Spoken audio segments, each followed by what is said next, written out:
दोस्तों, face to face के इस वीडियो में आपका स्वागत है दोस्तों। I welcome you all to this lovely video of face to face series. I hope every one of you doing good in life and taking care of yourself. Friends, picturise this profile. दोस्तों, इस profile को आप picturise करिए कि आप एक engineer हैं। आप मार्केट से बहुत एक्साइटेड होते हैं बिकॉज इतना मैथ्स है मार्केट के अंदर में, इतना ग्लैमर है मार्केट में कि आपको लगता है कि पैसे तो बड़े मार्केट में ही बन सकते हैं। और उसके बाद में आप जॉब ज्वाइन करते हैं, जॉब में बहुत अच्छा करते हैं, बट कहीं ना कहीं मन नहीं लगता है क्योंकि लगता है कि मेरा कॉलिंग तो मार्केट है और मुझे मार्केट में ही कुछ ना कुछ करना है बिकॉज बड़ा पैसा तो मार्केट से बनेगा। ये चीज आपको समझ में आ गई है। तो आपने काफी साल तक जॉब किया, एक पैसा बनाया और फिर उसके बाद लगा कि अब छोड़ते हैं जॉब को और चलिए अटेम्प्ट करते हैं एक मार्केट में। और आप अटेम्प्ट कैसे करते हैं? ट्रेडर बन के करते हैं, क्योंकि ट्रेडिंग से ही लगता है ना कि बहुत पैसा बन सकता है।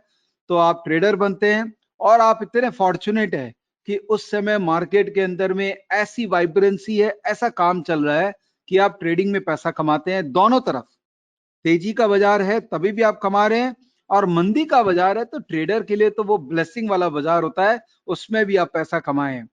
उसके बाद जब आप ट्रेडर बन के पैसा कमा लिए और इंटेंस लाइफ जिए ट्रेडर का, उसके बाद आपको लगता है कि अब समय आ गया वेल्थ क्रिएट करने का। फिर आप प्रॉपरली स्ट्रक्चर्ड वे में वेल्थ क्रिएटिंग अपॉर्चुनिटीज को ढूंढते हैं इन्वेस्टिंग करके, और लास्ट में आप पैसे बहुत कमाते हैं और रिटायर्ड हो जाते हैं, जल्दी रिटायर्ड हो जाते हैं अपनी एज के मुकाबले। शायद 35 साल, 36 साल, 40 साल में आप रिटायर्ड हो गए और लाइफ को बहुत ही सुखद तरीके से जीते हैं। क्यों दोस्तों, आपको ये जीवन चाहिए ना? सबको चाहिए, सबको चाहिए, सबको 40 के पहले रिटायर्ड होना है। लेकिन जो 25 से 40 के बीच में जो मेहनत करना है, वो 40 वाला रिटायरमेंट लेने के लिए वो बहुत कम लोगों को करना है। और दोस्तों, आज के जो मेरे गेस्ट हैं उन्होंने वो मेहनत की है और शायद वो रेडी हैं। मैं चाहूंगा कि वो जल्दी रेडी हो जाए अर्ली रिटायरमेंट के लिए, ताकि वो अपना लाइफ को बहुत अच्छे से एंजॉय कर पाए और मार्केट में अच्छा पैसा कमाए, लोगों को सिखाएं और लोगों के लिए फंड मैनेज करे ताकि वो भी पैसा कमा पाए। दोस्तों, आज मेरे जो फेस टू फेस में गेस्ट है वो है जफर शेख। जफर भाई, hey Zafar, how are you? I am doing fine. How are you doing, Ji? All well, fantastic. So Zafar, the I thought, मैंने जो आपके बारे, एक जो आपके साथ एनालॉजी ड्रॉ की है कि पैसा ट्रेडिंग करके कमाया और अब वेल्थ कमाने की राह पे हैं और शायद दूसरों को भी वेल्थ कमाई कराने का एक जरिया दे रहे हैं। तो ये सही इंट्रोडक्शन था आपके बारे में? बिल्कुल सही, बिल्कुल सही। ऐसा ही जर्नी रहा है। स्टार्ट हुआ है ट्रेडिंग से और ट्रेडिंग करते करते फिर ये रियलाइज हुआ कि बड़ा वेल्थ क्रिएट होना, उसके लिए आपको इन्वेस्टिंग साइड में जाना जरूरी है। और हम्म। दूसरा चीज ये है कि अपने लिए ही करते रहे तो ठीक है, वेल्थ क्रिएशन तो होता है, लेकिन उसमें हम्म। एक सोशल कनेक्ट नहीं होता, सेटिस्फेक्शन नहीं होता। तो आपका जो नॉलेज है, आपका जो एक्सपीरियंस है, वो आप यूज करके सोसाइटी के लिए, मतलब बाकी लोगों के लिए भी पैसा बना पाए, इससे हम्म। बड़ी बात कोई नहीं। जितने आप लोगों को पैसा बना के देंगे, उतनी ही आपकी खुद की भी ग्रोथ होगी, उतनी ही आपकी तरक्की होगी। एकदम एकदम। जफर, अभी मार्केट में पिछले 4 महीने से बहुत लोग आए हैं मार्केट में और बहुत एक आशा लेके आए हैं कि ये work from home, trade from home, invest from home, और सबकी, कई लोगों की तो नौकरियां खतरे में हैं, कई लोगों के बिजनेस बहुत खराब हो रखे हैं कोविड के चक्कर में। तो कहीं ना कहीं लोगों को एक आशा है कि शेयर बाजार उनको एक लॉन्ग टर्म सस्टेनेबल करियर देगा, वेल्थ क्रिएट करने का अपॉर्चुनिटी देगा। तो मुझे बहुत अच्छा लग रहा है आपसे बात करेंगे because somewhere you are the person जिसको लोग रिलेट करेंगे। ऑल्दो आप 2006 में आए थे मार्केट में, और ये जो 2020 का मार्केट है ये बहुत अलग मार्केट है।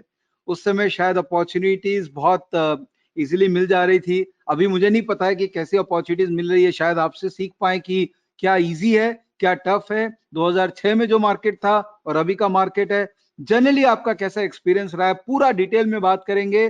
Don't think about the timing thing because मैं बदनाम हूं लंबे लंबे वीडियो बनाने के लिए। तो जितना आप बोल सकते हैं उतना आप बोलिए और बेस्ट अपना नॉलेज दीजिए लोगों को, because people are very eager to learn from you. तो पहले आपके बारे में जानना चाहेंगे, वो give your background, how you got into this and how are you doing right now in life. जरूर विवेक जी, सबसे पहले तो आज गणेश चतुर्थी है, तो सारे ही दर्शकों को बहुत बहुत शुभकामनाएं। दूसरा, आपको थैंक यू बोलना चाहूंगा। This is privilege for me to be on this program. मेरा जो भी लर्निंग रहा है, एक्सपीरियंस रहा है छोटा मोटा, वो आपने शेयर करने के लिए एक अवसर दिया है, तो उसके लिए बहुत ही शुक्रगुजार हूँ। और तीसरा, आप जो मार्केट में काम कर रहे हैं नए ट्रेडर्स के लिए, देखिए मार्केट में एजुकेशन बहुत जरूरी है। कोई भी फील्ड में पैसा कमाना है तो education is very very important. और आप हम्म आपके जो प्लेटफॉर्म है उसके थ्रू एजुकेशन प्रोवाइड कर रहे हैं, that also at like peanuts. आपका जो वेबिनार्स होता है from so many varied speakers, that cost around 500 पर webinar, right? So that is a fantastic work. तो उसके लिए मैं आपको थैंक यू बोलना चाहूंगा। मेरे बैकग्राउंड पे आता हूँ, तो I come from a small town in Maharashtra called Buldhana. बहुत ही छोटा सा गांव है। वहां पर स्टॉक मार्केट की कोई बातें चलती नहीं थी हमारे टाइम। तो जब तक एजुकेशन पूरा हुआ तब स्टॉक मार्केट का एस भी पता नहीं था। पूना में आए एजुकेशन के लिए। In 2000, I completed my mechanical engineering, and then I did a job with Tata Motors और Tata Technologies। इंजीनियरिंग डिजाइन में जॉब किया 5-6 साल। और वो जॉब करते करते कहीं से तो एक डीमैट नाम की चीज होती है पता चला, फिर डीमैट ओपन किया तो उसमें से स्टॉक ट्रेडिंग होता है, फिर स्टॉक क्या चीज है ये पता चला। और फिर जैसे सभी लॉसेस खाते हैं इनिशियली, तो मैंने भी जैसे अपने पहले इनिशियल ट्रेड थे उसमें लॉसेस लिए। फिर ये समझ में आया कि जैसे हम लॉजिकली या रैशनली सोचते हैं तो जरूरी नहीं कि स्टॉक प्राइस उसी तरह से मूव हो। तो फिर इसको प्रॉफिट कमाने के बेहतर अवसर अपने आप लिए क्रिएट करने के लिए एक सिस्टम जरूरी है या एनालिसिस जरूरी है मार्केट का। फिर वहां से मैंने टेक्निकल एनालिसिस की स्टार्ट की।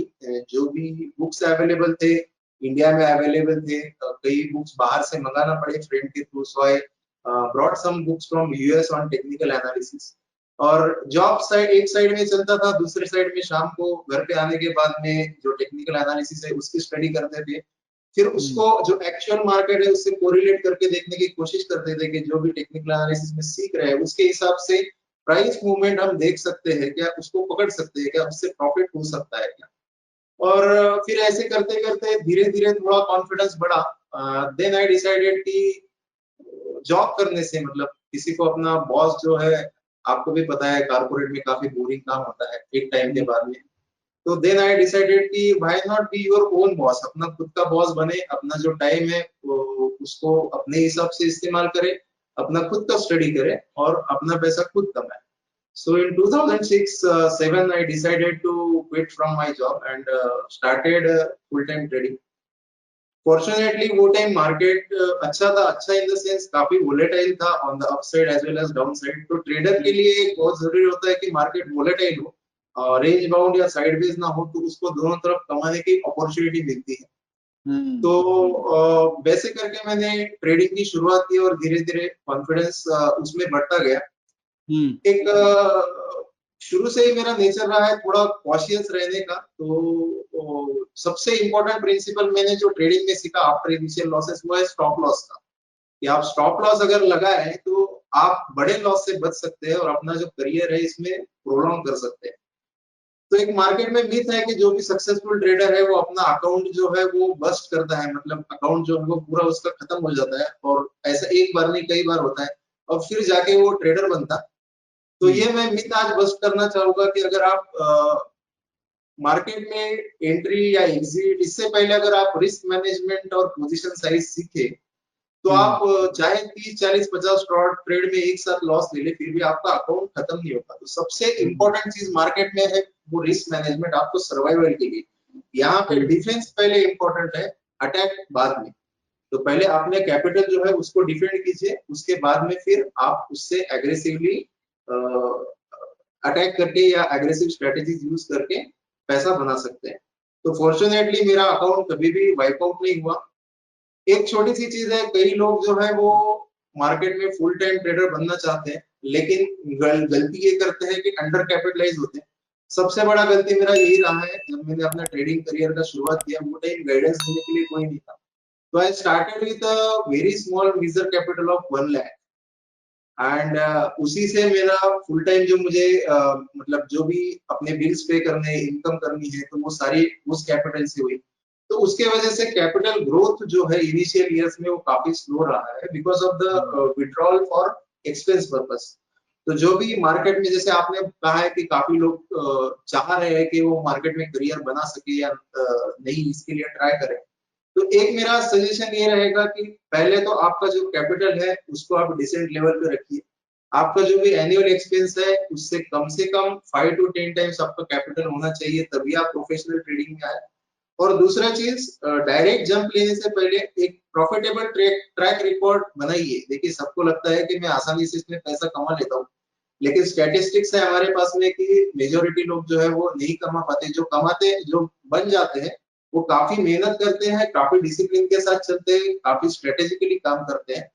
तो उसके लिए, समझने के लिए, सीखने के लिए टाइम लगता है। तो पहले अपना एक ट्रैक रिकॉर्ड बनाए, चाहे वो कम से कम 2 या 3 साल का क्यों ना हो, लेकिन 2-3 साल आप सक्सेसफुली मार्केट से पैसा कमाए, मार्केट के अलग अलग फेज देखे, जब मार्केट बहुत ट्रेंडिंग होता है, रेंज बाउंड होता है, और फिर उसके बाद में अपना फुल टाइम ट्रेडिंग के प्रोफेशन का डिसीजन ले। Fantastic, fantastic, Zafar. This whole capsule of knowledge which you have given, I just want to repeat three things which you have said. And amazing. First thing, first defense and then attack. ये बहुत बहुत relevant बात आपने कही। और typically जब market में कोई आता है तो वो अटैक करने का मूड से आता है, बिकॉज उसको लगता है कि मार्केट में अटैक ही वर्क करता है। बट आपने बहुत अच्छा बात बोला, पहले defence of capital then attack. Second, बहुत अच्छी बात, don't be under capitalize. So अगर आप 50,000, 1 लाख रुपए, 1.5-2 लाख रुपए लेके मार्केट में आए तो कुछ बनेगा नहीं उससे, और आपको कोई मोटिवेशन नहीं मिलेगा काम अच्छा करने में। और तीसरा है जो एनुअल एक्सपेंसेस का 5 to 10 time should be your preserve capital, और उसके बियॉन्ड अगर आपके पास में है तो वही डिस्पोजेबल कैपिटल आपको लेना चाहिए। Fantastic, all 3 points are like most important point for a trader who wants to start. Zafar, I have so much to talk with you, and I know that you have made a PPT and you want to show us trading view so much. We know that you're going to give us value addition. So let's go ahead with the PPT. I think let's go with the concept discussion, because I think you can give us a lot of things. So let me make you a presenter. आज हम एक छोटा सा trend following का simple strategy बनाएंगे। जो भी नए लोग आते हैं उनके लिए मार्केट में कॉम्प्लेक्सिटी भी है, सिंपल भी है। सिंपल चीजें चलती है, कॉम्प्लेक्स चीजें भी चलती है, लेकिन जो न्यू कमर है उनके लिए सिंपल सिस्टम्स या सिंपल टूल्स यूज करके स्ट्रेटेजी बनाना काफी आसान रहता है। तो इनिशियली हम थोड़ा सा बात करेंगे मार्केट साइकोलॉजी के बारे में कि पैसा कैसे बनाए, उसके लिए क्या जरूरी है, और उसके बाद में हम एक छोटा सा सिस्टम बनाएंगे। अभी आप देखेंगे पिछले 4-6 महीने से कैश मार्केट बहुत अच्छी तेजी में चल रहा है। कई स्टॉक है जो डेली 15-20% के सर्किट लगा रहे हैं, 10% के सर्किट लगा रहे हैं, और काफी अच्छे से लोग पैसा कमा रहे हैं। तो हम एक कैश मार्केट का एक सिस्टम बनाएंगे जिसमें हमको अगले 2-4 हफ्ते में बड़ा मूवमेंट कहां पर आ सकता है और वो प्रॉफिट लेके हम कैसे निकले, इसका हम एक ट्रेंड फॉलोइंग सिस्टम बनाएंगे। उससे पहले मार्केट की जो मैंने 10 सालों में सीखा है उसकी छोटी मोटी सी बातें करेंगे जी। सबसे पहले मैं ब्रीफ में बता दूं बेसिकली हम क्या ट्रेड करते हैं। तो I trade stock and index futures, जो निफ्टी बैंक निफ्टी उसके फ्यूचर्स है, स्टॉक फ्यूचर्स है, वो हम ट्रेड करते हैं। इक्विटी कैश सेगमेंट में ट्रेड करते हैं। मोस्टली मेरे जो ट्रेड होते हैं पर्सनल, वो पोजिशनल लॉन्ग टर्म होते हैं कि we are holding for more than 6 months. तो एक लॉन्ग टर्म ट्रेंड फॉलोइंग के ट्रेड ही कैश सेगमेंट में होते हैं। And then short term we do commodities, MCX और एनसीडीएक्स में करते हैं। इसमें स्ट्रेटेजीज कौन सी डिप्लॉय होती है, तो एक मेरा सबसे फेवरेट स्ट्रेटेजी है फ्यूचर स्विंग ट्रेडिंग, जिसमें हम अगले 3 to 5 डेज का जो ट्रेंड है वो आइडेंटिफाई करते हैं। काफी शार्प मूवमेंट मिलती है, रफली 4-5% का मूवमेंट 3 से 5 दिन में मिल जाता है। And then you have additional advantage of leverage in futures, तो आपको 10-20% ही मार्जिन देना है, तो वहां पे आप अपना कैपिटल जो है वो अच्छे से ग्रो कर सकते हैं। Second is options trading. Options trading में दोनों ही होता है, बाइंग भी होता है, सेलिंग भी होता है। सेलिंग का एक नेचुरल एडवांटेज है पर्टिकुलरली डायरेक्शनल ट्रेडर के लिए कि जो डायरेक्शनल ट्रेडिंग कर रहा है उसको नेचुरल हेज मिल जाता है थ्रू ऑप्शन सेलिंग। क्योंकि जब जनरली जब ट्रेडिंग मार्केट रहता है तो डायरेक्शनल स्ट्रेटेजीज काम करती है, लेकिन जब नॉन ट्रेडिंग मार्केट है तो वहां पर उसका फेलियर रेट ज्यादा होता है। उस मार्केट में ऑप्शन सेलिंग, जहां पे हम जिसको बोलते हैं कि थीटा लेना, ईटिंग द थीटा, वो स्ट्रेटेजी आपको एक नेचुरल हेज प्रोवाइड करता है, तो वो स्ट्रेटेजी नहीं चल रही, ये स्ट्रेटेजी आपको चल रही है, तो it basically complements the directional strategy. And third thing that is investment. So earlier in my first 5-7 years I was not doing much investment. जब स्टार्ट किया तो मोस्टली फोकस जो था वो ट्रेडिंग पे था, बट जैसे टाइम गया तो पता चला कि बड़ा कैपिटल बनाना है और बड़ा कैपिटल मैनेज करना है, तो then you need to do investments, क्योंकि एक टाइम के बाद में because of the scaling issues trading में आप स्केल अप नहीं कर पाते, इन्वेस्टमेंट में आपको बड़ा कैपिटल लेके जाना पड़ता है. जैसे आपने बोला लॉकडाउन चल रहा है, काफी लोग जो है वो घर बैठे हैं तो सोच रहे हैं कि क्यों ना हम फुल टाइम ट्रेडर बन जाए, प्रोफेशनल ट्रेडर बन जाए. बहुत अच्छी बात है. एडवांटेजेस क्या है, आप अगर ट्रेडिंग कर पाए तो you can achieve financial freedom. जैसे मैंने कहा कि जॉब बॉस को रिपोर्ट करने की जरूरत नहीं है, आप अपना खुद का काम कीजिए, अपना खुद का पैसा बनाइए, and then you can slowly achieve financial freedom. Second is faster wealth creation in trading successfully. तो ट्रेडिंग में आप एनुअल रिटर्न कितना लेते हैं, आरओआई कितना बनाते हैं, इसका कोई लिमिटेशंस नहीं. It depends on kind of strategy और deploying and your risk appetite. Whereas आप अगर जॉब कर रहे हैं तो जॉब में आपका जो ग्रोथ रेट है that is going to be fixed in range. अगर आप बहुत ही सुपर परफॉर्मर है तो एनुअलाइज बेसिस पे आपका करियर ग्रोथ रेट होगा 25-30%. Otherwise it is generally 10-15%. तो वहां पे आपकी लिमिटेशंस आ जाती है कि आप में पोटेंशियल है, हार्डवर्क करने का तैयारी है, लेकिन because of the constraints of corporate you can grow beyond the limit. वैसा कोई लिमिटेशन ट्रेडिंग में नहीं होता है, आपके ऊपर है आप कितना करना चाहते हैं और कितना कर सकते हैं. Third thing is particularly short term trading की बात करें कंपेयर टू इन्वेस्टमेंट, तो यहाँ पे आप अपना रिस्क जो है वो पहले डिफाइन कर सकते हैं using stop loss. Whereas investment में क्या होता है, आपको स्टॉक बाय एंड होल्ड करना है तो you will be holding it for a long period of time. उसके बीच में आपको पोर्टफोलियो 30-40-50% भी ड्रॉडाउन दिखा सकता है, जैसे 2008 में हुआ या इस मार्च में हुआ, मार्च 2020 में. तो you have to see big drawdowns और a big period of losses. Whereas in trading आप स्टॉप लॉस लगा सकते हो, तो आप अपना रिस्क डिफाइन कर सकते हो, तो वहां पे आप कम रिस्क में, कम परसेंटेज रिस्क में अपना जो स्ट्रेटेजी वो इंप्लीमेंट कर सकते हैं. Last advantage leverage. लीवरेज में मैं एक बात बोलना चाहूंगा कि it's a double edge sword, दुधारी तलवार है. अगर आप सही तरह से इस्तेमाल कर दिए तो आप बादशाह हो गए, और अगर सही तरह से इस्तेमाल नहीं करोगे तो आपका अकाउंट जो है वो वाइप आउट होने के चांस है. तो leverage has to be used very very carefully. नए जो लोग हैं वो लीवरेज का इस्तेमाल तब तक ना करें जब तक उनका without leverage profitable track record ना बन जाए. Then you can to bump up your returns, you can use leverage. काफी लेवल तक इंट्राडे में या आप डेरिवेटिव्स में करो तो काफी लेवल तक लीवरेज मिलता है, तो you can use that leverage to bump up your returns and then increase your capital fast. अब इतने एडवांटेज है लेकिन इतना आसान तो है नहीं, क्योंकि अगर आसान होता तो हर कोई ट्रेडर ही बन जाता. तो इसमें कुछ चैलेंजेस है. ट्रेडिंग के चैलेंजेस है, आपको बहुत सारे डिसीजन लेना है एक स्टॉक या मल्टीपल स्टॉक को लेके. कौन सा स्टॉक बाय करना है, कौन से लेवल पे एंटर करना है, अगर आपके फेवर में नहीं चला तो उसको कैसे मैनेज करना है. एग्जिट अगर profit, which is the toughest decision, कि 5% में एग्जिट हो, 10% में हो, 20% में हो, एग्जिट का कोई भी परफेक्ट स्ट्रेटेजी नहीं है, तो आपको एग्जिट में एक डिसीजन लेना पड़ता है. और ये सारे डिसीजन आपको अनसर्टन एनवायरनमेंट में ले रहे हैं. Market is very dynamic, very uncertain. अभी पर्टिकुलर लेवल पे चल रहा है, अगले मिनट कुछ न्यूज आ जाए और मार्केट कहाँ चला जाए कुछ बोल नहीं सकते. जैसे बजट टैक्स कट के दिन हुआ था, एफएम ने टैक्स कट अनाउंस किया तो suddenly market jump 6%. Surgical strike के दिन एक मिनट में मार्केट 2-3% नीचे आ गया था. तो anything can happen at any point of time. So there is very high uncertainty, और ये अनसर्टेनिटी में आप अपना खुद का कैपिटल लगा रहे हैं. पैसा गंवाना किसी को भी अच्छा नहीं लगता, इट इज क्वाइट पेनफुल. तो उस वजह से जब पैसा जाता है तो या पैसा जाने का रिस्क होता है तो काफी स्ट्रेस होता है, और उस वजह से एक बहुत ज्यादा प्रेशर क्रिएट होता है. तो you are working in a very uncertain environment जहाँ पे साइकोलॉजिकल चैलेंजेस बहुत ज्यादा है. तीसरी चीज है कि ट्रेडिंग में ऐसा कोई स्ट्रेटेजी नहीं है जहाँ पे आपको 100% सक्सेस रेट मिले. Option selling possible that you might get 70-80% win rate. अगर आप ट्रेंड फॉलोइंग कर रहे हैं तो ट्रेंड फॉलोइंग का सक्सेस रेट काफी कम रहता है, may be in the range of 30-60%. तो आप 10 ट्रेड ले रहे हैं, उसमें से आपको 3 प्रॉफिट जा रहे हैं, 7 में लॉस लेना पड़ रहा है. If you are taking that loss and a streak of loss, तो वो एक अच्छा फीलिंग नहीं आता. It feels like a loser taking so many losses. तो यहाँ पे लो सक्सेस रेशियो है, वो एक चैलेंज होता है।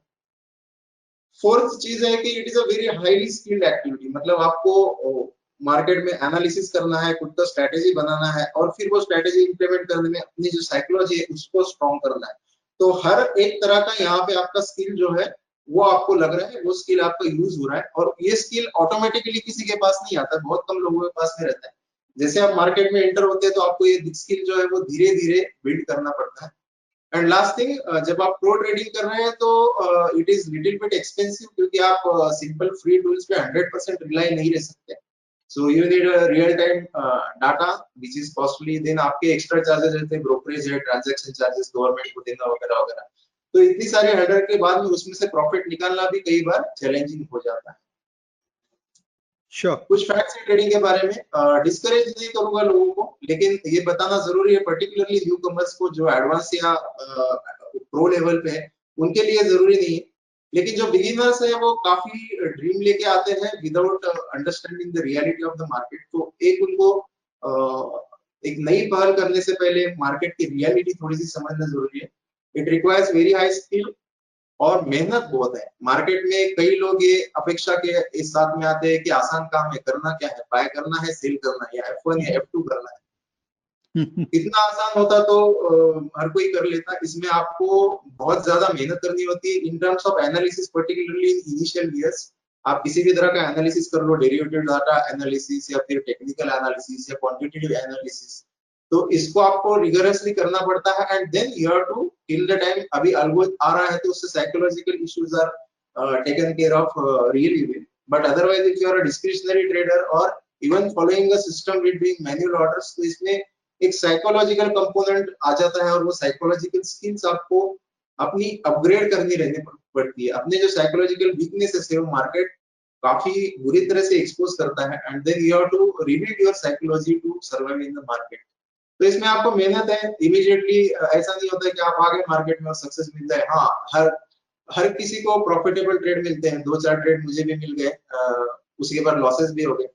So to become a consistently profitable traders, it take times. In my experience, generally आपको 1 से 5 साल तो लगता है मार्केट समझने में, स्किल्स एक्वायर करने में, और उतना एक्सपीरियंस बिल्ड करने में कि आपकी स्ट्रेटेजी सही तरह से कैसे चलाएं।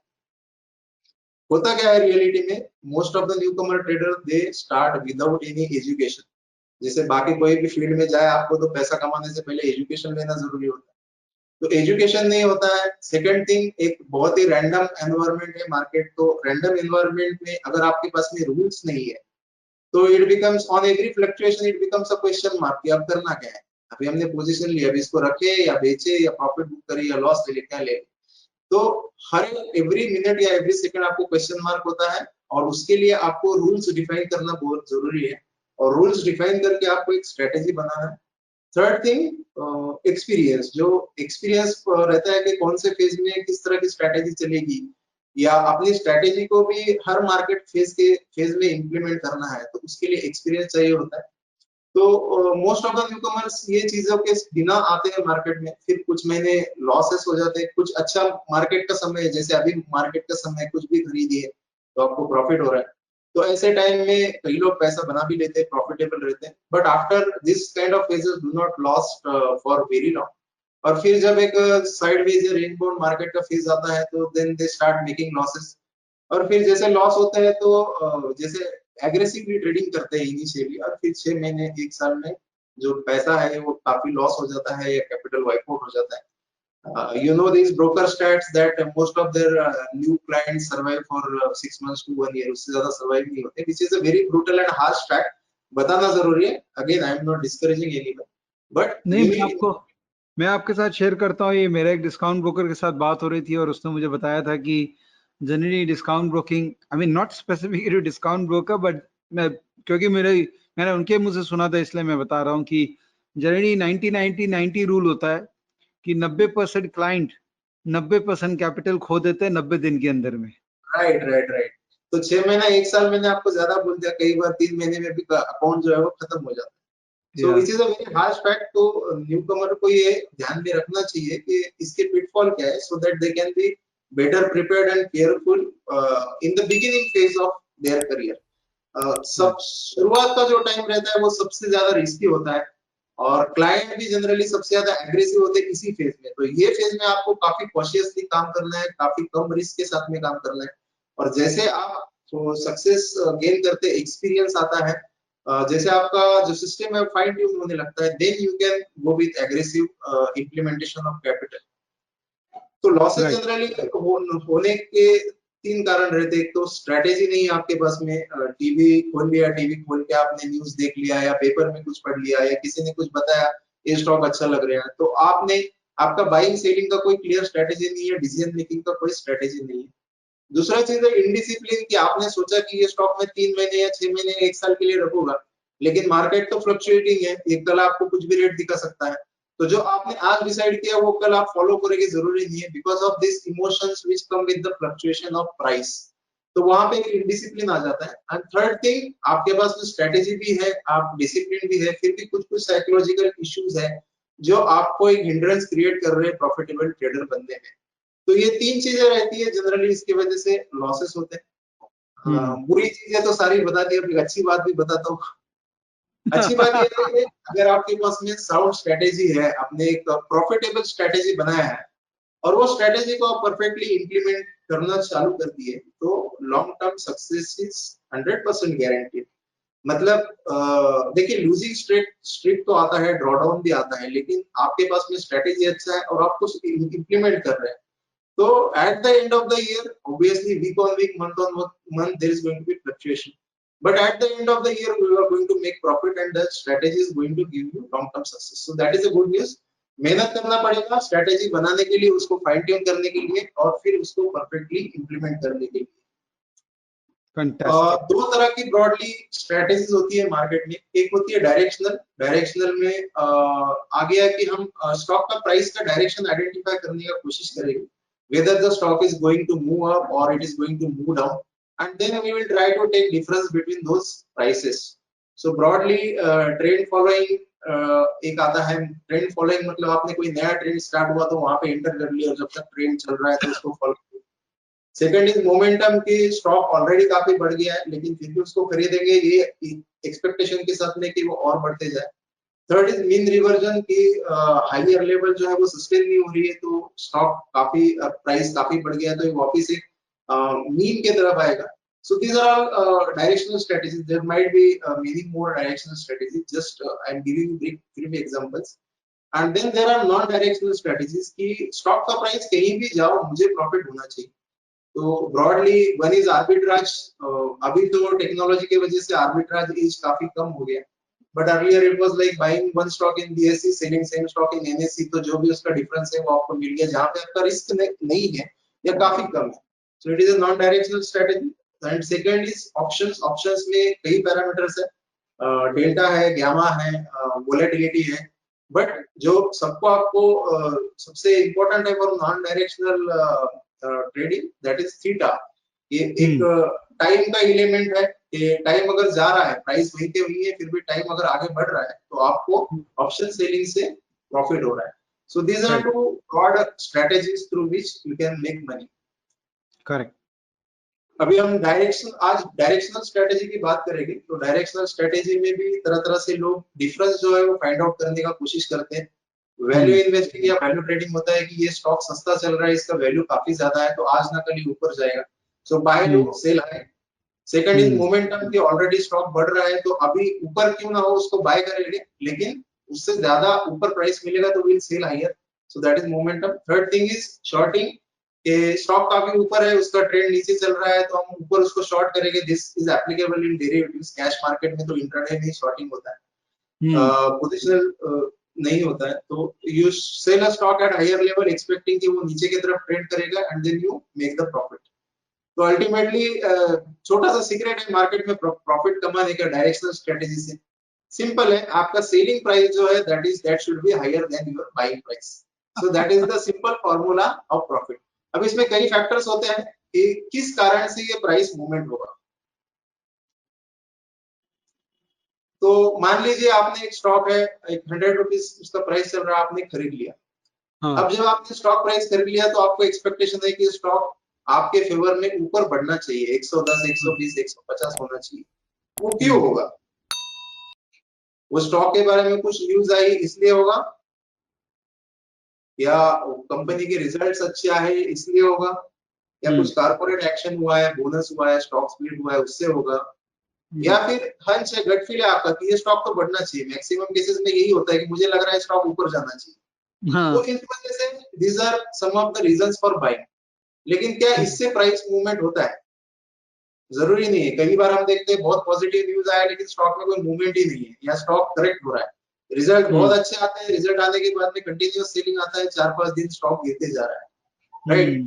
तो अल्टीमेटली इफ यू वांट, आपने खरीदने के बाद में अगर स्टॉक मूवमेंट होना है तो what is the most important factor? मान लीजिए कोई कंपनी का आउटस्टैंडिंग शेयर है करोड़, और मैंने क्वांटिटी बाय किया 100 या 1000 या 10,000, तो मेरी बाइंग से वो स्टॉक में कुछ फर्क नहीं पड़ने वाला, right? So after me there should be lakhs and crores of people who will be buying the same stock.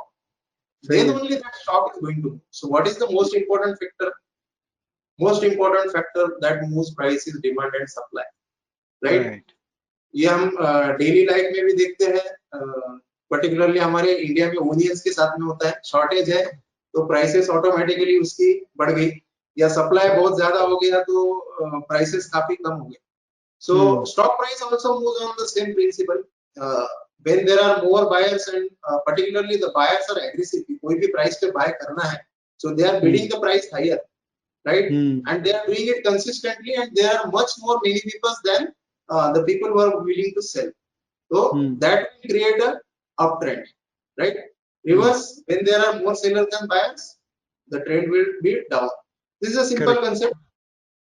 Now, important thing about this demand and supply behavior is it is repetitive.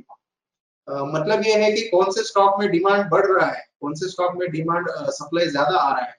तो these are things which keep on happening repetitively in the stock, and that creates a particular kind of pattern. There are varied patterns, but एक repetitive behavior होता है कि stock में demand बढ़ गया तो stock ऊपर जाएगा, स्टॉक में सप्लाई ज्यादा आ गया तो स्टॉक नीचे आएगा। So we can use this, exploit this behavior and build a clear trading strategy around that. ठीक है? Everyone wants to make money in trading. हर कोई आ रहा है मार्केट में, तो कोई पैसा खोने के लिए नहीं आ रहा है, सभी को बनाना है। लेकिन जैसे हमने कहा कि odds are stacked against 100 में से, जैसे आपने 90-90 का रूल बताया, तो 90 पीपल वैसे ही मार्केट में के 10% people make money, 90% lose money, particularly in trading. Investing में प्रोपोर्शन ज्यादा होगा। So what separates winners from losers? तो मेरे एक्सपीरियंस में मैंने दो ही चीजें देखी कि जो लोग कंसिस्टेंटली पैसा बना रहे हैं तो कैसे बना रहे हैं। तो दो ही चीजें उनके पास में, एक सिस्टम, एक strategy which is defined by clear rules. उसमें कोई एम्बिग्यूटी नहीं है कि अभी लग रहा है मुझे, तो अभी लग रहा है कि बाय करूं, अभी लग रहा है सेल करूं। No, they will go by clear set of rules. These rules can be based on anything. It can be based on price action, it can be based on indicator, it can be based on derivatives data, it can be sometimes based on astrology also. So there is a clear structure, clear strategy to their decision making. And then सिर्फ strategy हो गया फायदा नहीं है। जैसे मैंने कहा कि स्ट्रेटेजी तो बहुत है, उसको 100% डिसिप्लिन के साथ में एग्जीक्यूट करेंगे तभी आपको जो स्ट्रेटेजी का पोटेंशियल प्रॉफिट है वो मिलेगा। तो then second thing is you need an unwavering discipline. Discipline बहुत ज्यादा जरूरी है स्ट्रेटेजी इंप्लीमेंट करने के लिए। ये दो फैक्टर आपके पास में है, एक तो प्रॉफिटेबल स्ट्रेटेजी, दूसरा उसको एग्जीक्यूशन करने का discipline, then you are going to make money. Not many people are able to do that, but जो कर सकते हैं वो आसानी से, इनिशियल ईयर्स काफी स्ट्रगल के होते हैं, बट कुछ सालों के बाद में you can easily achieve that consistency of making profit from market. तो अभी हम ट्रेडिंग स्ट्रेटेजी के बारे में बात करेंगे। ट्रेडिंग स्ट्रेटेजी के क्या कंपोनेंट्स होते हैं? तो मेरे हिसाब से ट्रेडिंग स्ट्रेटेजी में 4 महत्वपूर्ण एलिमेंट्स है। There are 4 important components. One is analysis, कि प्राइस कैसे मूव हो रहा है, कहां मूव हो रहा है, कहां जा सकता है, इसका एक आप एनालिसिस कर रहे हैं। उसमें आप एक रिपीटेटिव पैटर्न्स जो है वो ढूंढने की कोशिश कर रहे हैं। जनरली इसमें आप टेक्निकल एनालिसिस हो सकता है, या क्वांट एनालिसिस हो सकता है, या डेरिवेटिव्स डाटा एनालिसिस होता है, which can give you repetitive behavior of the that particular instrument, कि इसका प्राइस आगे चल के बढ़ सकता है, गिर सकता है, या रेंज बाउंड रह सकता है। This particular aspect influences success ratio, जिसको हम विन रेट बोलते हैं। आपकी स्ट्रेटेजी का विन रेट यहाँ से डिसाइड होता है कि आप एनालिसिस का आपका क्वालिटी क्या है, strategy. Second thing, position sizing. Position sizing, आप एक कोई स्ट्रेटेजी है जो सक्सेसफुल है, वो स्ट्रेटेजी में किसी ने 1% रिस्क पर ट्रेड लिया और किसी ने 5% पर ट्रेड लिया, तो obviously the guy who is taking 5% पर trade, and if the positive expectancy is there in the system, so he's going to make more money than the guy who is taking 1% risk. तो position sizing influence करता है कि आप absolute return, मतलब आपने जितना capital लगाया था उसमें पैसा कितना बनाया, रिटर्न ऑन कैपिटल कितना आपको मिला है. So second aspect of designing a strategy is position sizing. Third is risk management. जैसे मैंने बोला कि particularly for newcomers, risk management is much more important than analysis. लोग जनरली एंट्री पैटर्न या एंट्री के पीछे पड़े रहते हैं और रिस्क मैनेजमेंट भूल जाते हैं और वो चक्कर में काफी बैड एक्सपीरियंस आते हैं. Risk management is very important. It is to control your risk of ruin or going out of the market.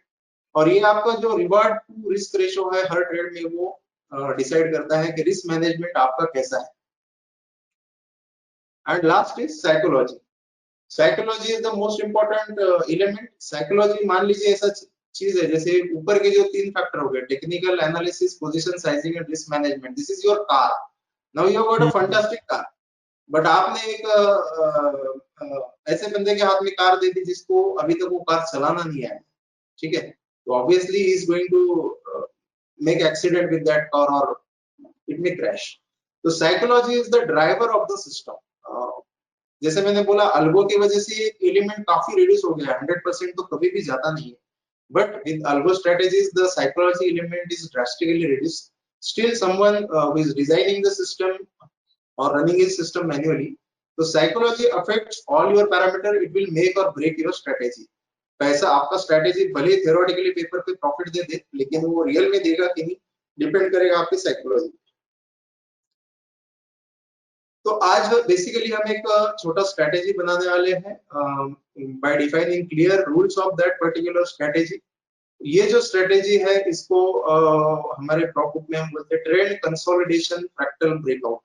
तो इसमें 4 चीजें हैं, आप देखिए, एक ट्रेंड है, दूसरा कंसोलिडेशन है, तीसरा फ्रैक्टल है और फिर वो फ्रैक्टल का ब्रेकआउट हो रहा है. सो this is the short name for the system. इसमें का हर चीज हम एक्सप्लेन करेंगे, ट्रेंड क्या है, कंसोलिडेशन क्या है, फ्रैक्टल क्या है, राइट. इस अंडरस्टैंडिंग के साथ मैं एक्सप्लेन कर रहा हूँ कि लोगों को टेक्निकल एनालिसिस की जो बेसिक टर्म्स है उसका थोड़ा बहुत नॉलेज होगा. So technical principles what we are using in this strategy is trend. Trend क्या होता है, उसमें कंसोलिडेशन पैटर्न्स क्या होते हैं, डाउ थ्योरी है. डाउ थ्योरी का सिंपल कंसेप्ट है हायर हाई जब तक स्टॉक में बन रहा है तो अप ट्रेड में है, लोअर लो बन रहा है तो it is in down trade. And then a small concept called fractals, ठीक है. तो ये टेक्निकल के प्रिंसिपल हम इसमें यूज करेंगे. उसके बाद टेक्निकल टूल्स यूज करेंगे. तो टूल्स में हम ये सिंपल प्राइस चार्ट पे लगाने वाले, you can use candle chart, bar chart, even you can use line chart, there is no problem. और उसके साथ में एक 2-3 इंडिकेटर यूज करने वाले. One is RSI, relative strength index. Second is सबसे simple moving average. Third is trix, इसका बहुत ज्यादा काम नहीं है, it's just supporting element. And last is ATR, average to range. तो आरएसआई मूविंग एवरेज जो है वो काफी लोगों को पता है, सबसे बेसिक टूल्स है. ट्रिक्स और एटीआर कुछ लोगों को पता नहीं होगा, so if you just Google और find out more you can understand. ATR basically stock का पर्सनालिटी बताता है कि वो स्टॉक मूव कितना होता है इन अ गिवन टाइम फ्रेम. तो आप डेली एटीआर कोई स्टॉक का लेते हैं और उसका एटीआर अगर 5 है तो आप ये एक्सपेक्ट कीजिए कि दिन में हाई से लेके लो तक उसका अप्रोक्सीमेटली मूवमेंट होगा 5 रुपया, ठीक है. So ATR gives you that personality or that range of the stock in which it can move. ठीक है. ये कौन से सेगमेंट में हम स्ट्रेटेजी डिजाइन कर रहे हैं, तो जैसे मैंने आपको बताया we design strategies on every instrument. Futures हो गया, ऑप्शंस हो गया, कैश हो गया. Then different time frames like intraday, swing, positional. This strategy we are designing on cash segment, क्योंकि अभी कैश सेगमेंट काफी अच्छा चल रहा है, लोगों को काफी इंटरेस्ट है, हर किसी को पता करना है कि अगला 20 सर्किट स्टॉक कौन सा होगा जो 10-20% का मूवमेंट देगा. तो ये स्ट्रेटेजी हम डिजाइन करेंगे कैश सेगमेंट के लिए. इसमें टाइम फ्रेम जो हमने यूज किया एनालिसिस के लिए, तो वीकली टाइम फ्रेम यूज किए और डेली टाइम फ्रेम यूज किए. इसमें जो सिग्नल जनरेट होगा वो एंड ऑफ द डे होगा, तो आपको कंटिन्यूअसली स्क्रीन के सामने बैठने की जरूरत नहीं है, आप end of the day analysis कीजिए. Particularly I advice to the working professionals. जब मैं काम करता था ऑफिस में तो मेरा आधा ध्यान काम में, आधा ध्यान स्क्रीन की तरफ होता था, which is not a very good thing. दोनों में से कोई भी चीज सही नहीं हो पाती. So if you are working professional, you can design brilliant strategies on the end of the day time frame also, कि आप दिन भर काम किए, मार्केट देखने का जरूरत नहीं है, शाम के टाइम एक बार चार्ट खोल लिए, वहां पर आपका स्ट्रेटेजी जो है उसको एनालाइज कर लिया, and then you can implement it on end of the day basis. Holding period, जब हमारा ट्रेड एक्टिवेट होता है, अगर स्टॉप लॉस हिट हुआ तो ऑब्वियसली बहुत कम टाइम के लिए होल्ड होगा, otherwise if it is moving profitably the holding period is more than 2 weeks. ठीक है, काफी हॉट स्टॉक चल रहे हैं मार्केट में, उसमें का एक स्टॉक हॉट स्टॉक अभी चल रहा है जीएमएम पी फॉर्डलर। ठीक है, तो इसमें हम कंसेप्ट समझेंगे ट्रेड का और कंसोलिडेशन का। आप मेरा कर्सर देख पा रहे हैं माउस का? हाँ, देख पा रहा हूँ। तो ये जो हमने, आप देखिए जो स्टॉक है, तो ये continuously, not continuously, it is moving in one direction. ये 600 700 से स्टॉक चल रहा है, अभी 6000 प्राइस हो गया, 10 टाइम्स हो गया इन 2 years, right? But if you can see this chart, तो यहाँ पे ऐसा नहीं है कि 600 से डेली बढ़ते जा रहा है और 6000 हो गया। इसमें आप देखेंगे कि एक फेज आता है जहां पे स्टॉक एक अच्छा डिसेंट अप मूव करता है, then it goes in sideways और करेक्टिव फेज। ठीक है, फिर एक अच्छा मूव आया, फिर it goes into corrective phase, फिर अच्छा मूव आया, फिर गोज इन करेक्टिव फेज। ठीक है, तो ये जो सारे हमने ब्लॉक्स बनाए हैं, this we call as correction और कंसोलिडेशन। ठीक है, लास्ट ब्लॉक जो है वो यहाँ पर है हमारा, यहाँ पर ये कंसोलिडेशन स्टॉक में after good movement it has gone into consolidation. जो मूवमेंट ऊपर की डायरेक्शन में चल रहा है for few weeks, we call that as impulse.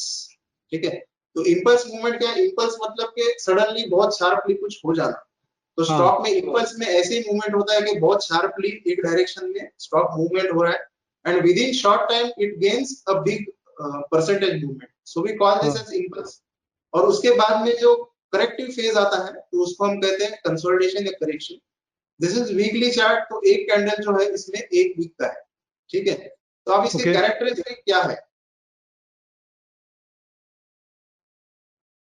तो ट्रेंड के फेजेस है, दो फेजेस है, एक इंपल्स है, दूसरा कंसोलिडेशन है। दे कीप ऑन अल्टरनेटिंग, एक फेज होगा इंपल्स का, फिर आएगा कंसोलिडेशन का, फिर आएगा इंपल्स, फिर कंसोलिडेशन। तो ये अल्टरनेट फेज जो है ये चलते रहता है। अब दोनों की कैरेक्टरिस्टिक क्या है? इंपल्स फेज में क्या होता है? इंपल्स फेज में sharp burst of price in primary direction. अगर इसका ट्रेंड जो हमने देखा 600 से 6000 गया, तो ट्रेंड इज अप।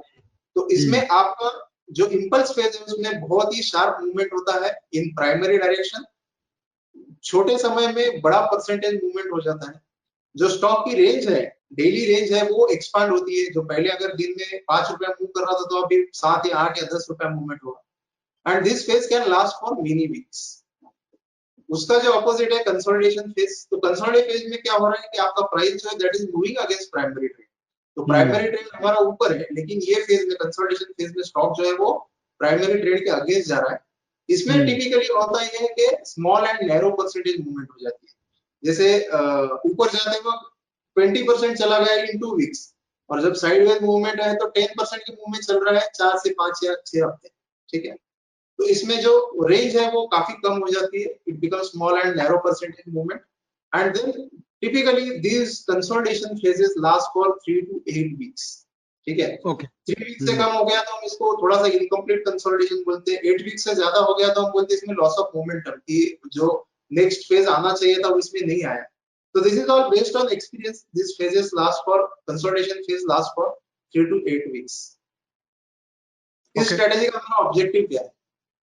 तो ऑब्जेक्टिव इसमें दो है। First thing is identify the trending stock which are currently in consolidation. कि एक स्टॉक का प्राइमरी ट्रेंड ऊपर चल रहा है बट अभी उसमें कंसोलिडेशन हो रहा है। ठीक है, तो ये एक आइडेंटिफाई करना है। सेकंड, जब इसका कंसोलिडेशन खत्म होगा और नया इंपल्स फेज स्टार्ट होगा, तो we have to catch that impulse movement after consolidation और करेक्टिव फेज इज ओवर। ठीक है, इसको कैसे हम कैप्चर करेंगे? तो अभी हमारे मेन स्ट्रेटेजी के रूल डिफाइन इनके फेज पर। ठीक है, डायरेक्शनल स्ट्रेटेजी में आपको एक कुछ सेट ऑफ रूल्स या डिसीजंस लेने होते हैं। तो क्या क्या डिसीजन है? Stock selection. आप देखेंगे एनएससी में 1500 2000 स्टॉक है, बीएससी में पता नहीं कितने 4-6 हजार स्टॉक्स हैं। तो कौन सा स्टॉक इसमें से सिलेक्ट करें? How to decide that? ठीक है, अगर आपने गलत स्टॉक चूज कर लिया तो obviously you are not going to get decent और बेटर रिटर्न्स। तो फर्स्ट इज इतने सारे यूनिवर्स में से स्टॉक कौन से सिलेक्ट करता है। सेकंड थिंग, आपने आइडेंटिफाई कर लिया कि स्टॉक मेरा ट्रेंडिंग है, कंसोलिडेशन फेज में है, लेकिन अब इसमें से ये जब कंसोलिडेशन से इंपल्स में चेंज हो रहा है तो इसमें एंट्री सेटअप कैसे बन रहा है, एंट्री सिग्नल मेरा कहाँ पे आ रहा है, ठीक है। तो ये 3 वीक कंसोलिडेशन होगा, ये सफिशिएंट है, अभी नया ट्रेंड चालू होगा, या फिर ये और 4-5 हफ्ते तक कंसोलिडेशन में रहेगा। तो ये आइडेंटिफाई करना कि वो ब्रेकआउट हो रहा है कि नहीं, नया फेज स्टार्ट हो रहा है कि नहीं, इसके लिए आपको एंट्री सेटअप या सिग्नल के लिए एक डिसीजन लगेगा। थर्ड थिंग, आपको एंट्री ऑर्डर, कई बार ब्रेकआउट होता है तो ब्रेकआउट में आप इमीडिएटली बाय कर सकते हो, कई बार ऐसा होता है ब्रेकआउट होने के बाद में पुल बैक आता है तो आप पुल बैक में भी इसको एंटर कर सकते हो। तो आपको एंट्री ऑर्डर कैसे करना है, इमीडिएटली ब्रेकआउट बाय करना है और you will wait for pull back, that is the third decision. This decision basically impacts on your execution cost and everything saved in execution is basically profit, ठीक है। Fourth is, आपने position ले लिया, stock bye कर लिया, उसमें breakout देख लिया आपने, आपको अभी from risk management point of view जरूरी नहीं कि हर ब्रेकआउट सक्सेसफुल हो, तो you need to have some kind of protection where you will be putting initial stop loss. तो ये स्टॉप लॉस कहाँ पे लेना है। फिफ्थ डिसीजन इज, आपने कई बार ऐसा होता है कि मैंने स्टॉक 100 पे बाय किया, 150 पे गया, मैंने प्रॉफिट बुक नहीं किया, वापस 100 पे आ गया, right. So you missed all the potential profit in that, that this should not happen. So you need to identify how I am going to lock my profit as the trade moves in my favor. तो उसके लिए हमको एक decision और लेना पड़ेगा, trading stop loss. And last decision, exit signal, कि चलो ठीक है अभी हमको प्रॉफिट जो है हमारी एक्सपेक्टेशन के हिसाब से आ गया, या तो आप टारगेट डिसाइड कर लीजिए या आप ट्रेडिंग कीजिए, तो आपको प्रॉफिट बुकिंग इसमें कैसे करना है। सो आप अगर ट्रेंड फॉलोइंग डिसीजन, आप ट्रेंड फॉलोइंग स्ट्रेटेजी बना रहे हैं, तो स्ट्रेटेजी में ये आपको 6 डिसीजंस जो है only for technical strategy part, ये 6 डिसीजंस आपको लेना है। इसके अलावा पोजीशन साइजिंग, रिस्क मैनेजमेंट के डिसीजन अलग है, but you need to clearly define rule for this decisions कि मैंने हर स्टेप में मेरा जो डिसीजन है वो कैसे लेना है। सही है। तो अब आएंगे हम स्टॉक सिलेक्शन की तरफ कि इतने सारे यूनिवर्स में हमको स्टॉक कौन से सिलेक्ट करना है। तो सबसे इंपॉर्टेंट चीज है कि हमको जो ट्रेंडिंग स्टॉक है वो आइडेंटिफाई करना है। अभी इसका मैं आपको बताता हूँ कि ट्रेंडिंग स्टॉक को आइडेंटिफाई करना है। इसके पीछे एक थोड़ा सा साइकोलॉजी बताता हूँ। देख लीजिए, अगर आप स्टॉक होल्ड कर रहे हैं 100 रुपए से और आपके पास में वो स्टॉक अभी प्राइस चल रहा है उसका 500 रुपया, तो क्या आप उसको बेचना चाहेंगे? आप कितना प्रेशर कितना रहेगा आपके ऊपर सेल करने के लिए? बहुत रहेगा या नहीं रहेगा? बहुत प्रेशर रहेगा। नहीं सर, मैं उल्टी बात में बोल रहा हूँ कि आप प्रॉफिट में बैठे हैं, ठीक है, तो हाँ। आपको कोई घबराहट नहीं है, तो you will be comfortable holding, majority of the people will be comfortable holding the stock, ठीक है। अरे रिटेल इन्वेस्टर नहीं सर, मैं रिटेल इन्वेस्टर का बात कर रहा हूँ। 100 रुपए का 105 होता है, उनको बेचना होता है। 100 राइट का राइट, 5 मतलब तो निकलने का है time. that is why they are not able to make big money. But if you look at the strong hands particularly, या जिन्होंने स्टॉक कॉर्नर कर रखा है, जिनके पास में फ्री फ्लोट अगर हमारा 5 करोड़ है तो इनके पास में 3 या 4 करोड़ है, ठीक है। हाँ हाँ। तो इनका जो बाइंग सेलिंग डिसीजन है वो इन्फ्लुएंस करेगा कि ये स्टॉक वीक है या स्ट्रॉन्ग है। And these people are not going to sell their stock. अगर 5 अगर हो गया तो इतने आसानी से सेल नहीं करेंगे, वो देखेंगे और बढ़ रहा है कि नहीं बढ़ रहा है, ठीक है। तो जो प्रॉफिट में बैठा है उसको इतना ज्यादा प्रेशर नहीं है सेल करने का, और जो लॉस में बैठा है तो उसको ये रहता है कि मेरा कॉस्ट प्राइस आ जाए तो मैं इसमें से एग्जिट हो जाऊं। जनरल मेंटालिटी रहता है कि मैंने 100 में खरीदा था, अभी 50 चल रहा है, वापस 100 आएगा तो I will exit from my stock, right. तो generally the stock which are trading at the highest point recently, मतलब वो लास्ट 2-3 साल या लास्ट 1 साल के हाईएस्ट लेवल पे चल रहा है, तो नेचुरली उसमें सप्लाई जो रहता है वो कम रहता है, डिमांड जो है वो ज्यादा रहता है, फॉर सिंपल रीजन कि people are chasing that stock, एक मिसिंग आउट का फीलिंग आ रहा है, राइट। करेक्ट। मैं ये स्टॉक 100 पे बाय करना है लेकिन अभी 500 चल रहा है, अब मुझे लग रहा है स्टॉक अच्छा है, तो मैं ऑटोमेटिकली सोचने लग जाता हूँ तो 1000 भी हो सकता है, 2000 भी हो सकता है, तो automatically people start chasing that stock. तो वहां पे आपके बायर्स ज्यादा आ रहे हैं, सेलर कम होते जा रहे हैं। इसलिए ये जो स्टॉक है momentum stock, they make wild movement. आपको रिसेंट एग्जांपल दूंगा आरती ड्रग्स का, 700 से with in 3 months the stock has become 2400। तो जिसने 1500 पे देख लिया उसको लगेगा यार बहुत बढ़ गया, अभी क्या बढ़ेगा, लेकिन stock is continuously making higher highs, because जिन्होंने 700 800 1000 पे लिए उनको अभी बेचने का इतना प्रेशर नहीं है, और जिन्होंने मिस आउट कर दिए they want to buy that stock at any cost, so stock will keep on rising. तो सिंपल इसमें ये है कि आपको स्टॉक जो है वो स्ट्रॉन्ग सिलेक्ट करना है, इसके लिए आपको हायर टाइम फ्रेम पे आपका जो ट्रेड है that should be very strong. अभी इसमें हम 2 टाइम फ्रेम जो यूज कर रहे हैं because this strategy is targeting short term movements of 2 to 4 weeks और 2 वीक्स प्लस, तो हम इसमें वीकली और डेली टाइम फ्रेम कर रहे हैं। In strong trend on higher time frame, weekly time frame पे स्टॉक जो है वो स्ट्रॉन्ग होना चाहिए, लिक्विडिटी होना चाहिए, टेक्निकल एनालिसिस जो हाईली लिक्विड चीजें हैं उनमें ज्यादा अच्छे से चलता है, इलिक्विड चीजें है तो उसका डिसएडवांटेज रहता है कि anybody can manipulate the stock and you can get false signals, so it should be decently liquid and then weekly range should be very high, जो मोमेंटम में चल रहा है उसका रेंज जो है वो काफी हाई होगा और जो मोमेंटम में नहीं है उसका रेंज जो है वो काफी कम होगा, so you have to choose stocks which are showing relatively high weekly range compared to its own old history। सही है। तो अप ट्रेंड को आप डिफाइन कैसे करेंगे, इसके लिए हम वीकली चार्ट यूज करेंगे, सिंपल टूल्स यूज करेंगे, आरएसआई और मूविंग एवरेजेस। अभी ओके। इसमें सिंपल चीज है कि आरएसआई जो है वो कंपेयर करता है कि पिछले टाइम से स्टॉक का जो अभी स्ट्रेंथ है वो हाई है या लो है। Generally reading below 50 is range bound और लो स्ट्रेंथ स्टॉक। जो स्टॉक कंटिन्यूअसली 50 के ऊपर चल रहा है that is considered as a strong stock, जिसमें कंटिन्यूअस डिमांड है, जिसमें नए लोग एंटर होना चाह रहे हैं और सेलर उतने ज्यादा नहीं। तो एक पैरामीटर यूज करेंगे कि आपका स्टॉक जो है that should B RSI should be more than 50 continue consistently. Second is moving average use करेंगे वीकली में कि आपका स्टॉक जो है वो 20 और 50 वीकली मूविंग एवरेजेस के ऊपर चलना चाहिए, मतलब के 20 हफ्तों की जो एवरेज प्राइस है उससे अभी ऊपर चल रहा है, 50 हफ्ते की एवरेज प्राइस है उससे ऊपर चल रहा है और 20 moving average should be more than 50 SM. So this is the second criteria for identifying the stock. अभी इतना भी ध्यान में रखने का जरूरत नहीं है, इसका एक बेसिक थंब रूल मैं आपको बताता हूँ कि आप जब प्राइस चार्ट खोल के बैठे 1 या 2 या 3 साल का, तो सिंपली आपका जो करंट प्राइस दिख रहा है that should be in upper right corner of your screen, ठीक है? तो ये आपको मतलब बाकी चीजें ये मतलब एकदम पाती वे में बताने का हुआ, ये कोई इंडिकेटर नहीं है। मॉनिटर का राइट अपर राइट कॉर्नर में होना चाहिए स्टॉक का प्राइस। एग्जैक्टली, तो इसमें आपको ये थंब रूल है कि आप जो भी चार्ट खोलो अगर आपको स्टॉक प्राइस यहाँ पर दिख रहा है टॉप राइट कॉर्नर में that means it is a trending stock, अगर आपको वो बॉटम में दिख रहा है that means it is a down trending stock. तो वहां पे अगर सही। आप बाय करने का कोशिश करेंगे you are fighting the market और इतने सारे लोग जो ऊपर लॉस लेके बैठे उनके अगेंस्ट आप ट्रेड कर रहे हैं, whenever you try to buy this people are going to try to sell जो लॉस में बैठे हैं, ठीक है? सही है। तो इसमें ऐसे स्टॉक में हमने हाथ ही नहीं लगाना, हमने स्टॉक में वो ऐसे हाथ लगाना है जो आपको राइट कॉर्नर में ट्रेड हो रहे हैं, जहां पे कंटिन्यूअसली रेंज एक्सपेंशन है, जहां पे रिलेटिव स्ट्रेंथ जो है। अभी यहाँ पे देखिए मैंने दो एवरेजेस डाली है, 20 वीक मूविंग एवरेज है जो ब्लू लाइन है, second is 50 week moving average which is orange line. तो सिंपली ये दोनों के ऊपर स्टॉक चल रहा है और 20 week moving average is above 50 week moving average, so this stock is trending up.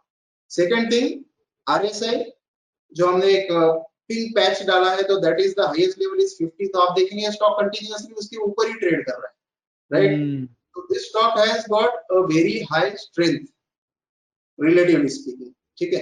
एक तो ये एक छोटा सा क्लैरिफिकेशन मैं अपने यूजर्स को देना चाहता हूं कि दोस्तों ये मूविंग एवरेज और आरएसआई की जो बात कर रहे हैं ये वीकली चार्ट का है, ये ध्यान रखिएगा। जिनको ये बात नहीं पता है कि आप जैसे डेली चार्ट के अंदर में मूविंग एवरेज आरएसआई निकालते हैं, अगर आप इस चार्ट को वीकली टाइम फ्रेम में कन्वर्ट कर देंगे मतलब वीकली कैंडल्स में, तो वो अपने आप ही आपको मूविंग एवरेज जो है वो वीकली प्राइस पॉइंट के हिसाब से और आरएसआई जो है वीकली प्राइस पॉइंट के हिसाब से निकाल के दे देगा। चलिए सर आगे बढ़िए। तो यहाँ से हमारा ये स्क्रीन से हमने स्टॉक सिलेक्ट कर लिया है, ठीक है? हम्म।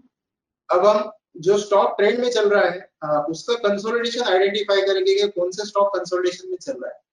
हम्म। कंसोलिडेशन क्यों आइडेंटिफाई करना है इसका आपको रीजन बताता हूँ। आप कोई स्टॉक ट्रेंड में बाय करेंगे तो हम्म। पॉसिबिलिटी ये है कि आप ट्रेंड चलता जाएगा उसमें पैसा बनाएंगे, ये भी पॉसिबिलिटी कि आपने जहां एंटर किया वहां से एक कंसोलिडेशन फेज चालू हो जाए और हम्म। नेक्स्ट 4 6 8 वीक्स के लिए आपको कोई उसमें रिटर्न ना मिले, राइट? तो करेक्ट। राइट, तो इसलिए आपको कंसोलिडेशन आइडेंटिफाई करना है for two things. One thing is that जैसे एक एनालॉजी देंगे कि एयरप्लेन अगर फ्लाई हो रहा है तो कंटिन्यूअसली फ्लाई नहीं होता है, उसको रिफ्यूल करने के लिए ग्राउंड पे आना पड़ता है, right? Hmm. So this consolidation phase is like refuelling of that trade. तो जब भी एक 4 हफ्ते में कंसोलिडेशन होता है then it gathers fuel for next big movement. तो इसलिए हम कंसोलिडेशन एक आइडेंटिफाई करेंगे। दूसरा, जब कंसोलिडेशन से मूवमेंट हो रहा है तो we are getting better RR at entering right time. मतलब कई बार ऐसा होता है कि हमने 10 रुपए का रिस्क लिया और उसके अगेंस्ट हमको 2-3 आर तो जनरली मिलता ही है। We may get 5 R 10 R kind of trade. मतलब कि हमने 10 रुपीज का रिस्क लिया था एंड वी गॉट 50 रुपीज और 100 rupees profit on that trade. So इसलिए ये करेक्शन कंसोलिडेशन का फेज जो है वो आइडेंटिफाई करना जरूरी है। दूसरा चीज इसमें होता है how to identify that basically. So it is kind of based on experience 3 to 8 weeks of flat और नेगेटिव मूवमेंट। मतलब 3 से 8 हफ्ते तक फ्लैट कोई मूवमेंट नहीं हो रही, स्टॉक वैसे ही एक रेंज में चल रहा है, छोटी सी रेंज में चल रहा है। इस पीरियड में कोई नया वीकली हाई नहीं बन रहा है, मतलब हर वीक का उसका जो हाई है वो नीचे नीचे आ रहा है या may be at the same level, but it is not making a new weekly high. अब इसमें कंसोलिडेशन में दो तरह के कंसोलिडेशन होते हैं। एक होता है जिसमें जो रेंज है काफी कॉन्ट्रैक्ट हो गया, जिसको हम वोलेटिलिटी कॉन्ट्रैक्शन बोलते हैं। तो इसमें क्या होता है, काफी डल प्राइस मूवमेंट है और डेली रेंज काफी छोटा छोटा हो गया। ये जनरली कब होता है, जब इसमें कोई स्ट्रॉन्ग सेलर्स नहीं है और बायर जो है वो काफी स्ट्रॉन्ग है। तो in that case the range of the stock becomes very tight. Second होता है वायलेंट कंसोलिडेशन, मतलब उसमें बड़े बड़े कैंडल्स है, वही सेम पीरियड में स्टॉक ऊपर नहीं जा रहा है but it is making very violent moves during that consolidation period. तो इसमें क्या होता है, violent consolidation में it indicates that neither the buyer nor the seller has upper hand, both are fighting और balance of power जो है वो बुल्स के हाथ में या तेजी वाले लोगों के हाथ में नहीं है। तो always prefer consolidation which are having very small and tight range. Flat correction is better than deep correction, मतलब एक आप ऐसा vertical fall आ गया और दूसरे स्टेज में एक स्टॉक जो है वैसे फ्लैट चल रहा है रेंज में, तो flat consolidation is always better than deep, again for the same reason कि फ्लैट कंसोलिडेशन है, मतलब उतना उसमें वीकनेस नहीं, उतना सेलिंग प्रेशर नहीं, ठीक है। और ये फेज में क्या होता है कि प्राइस जो है वो स्लोली आपका 50 डीएमए 50 डेली मूविंग एवरेज की तरफ ड्रिफ्ट होता है, ठीक है। तो 50 डीएमए को जनरली हम डेली टाइम फ्रेम के मीन बोलते हैं। Most of the time we will see that correction जब होता है तो वो 50 डीएमए की तरफ आता है, ठीक है। इसमें एक एडिशनल इंडिकेटर हमने ऐड किया है, ट्रिक्स, काफी लोगों को पता नहीं होगा और टाइम कंस्ट्रेंट की वजह से अभी एक्सप्लेन भी नहीं करूंगा उसमें डिटेल में। You can just search on the Google and find out. तो ट्रिक्स का भी एक मीन रिवर्जन का टेंडेंसी होता है कि जब भी करेक्शन होता है तो it comes to around, it's a oscillator, एक जीरो लाइन होती है, या तो उसके ऊपर चलेगा या नीचे चलेगा। तो कंसोलिडेशन फेज में ये जो इंडिकेटर है जीरो के आसपास आने का कोशिश करता है।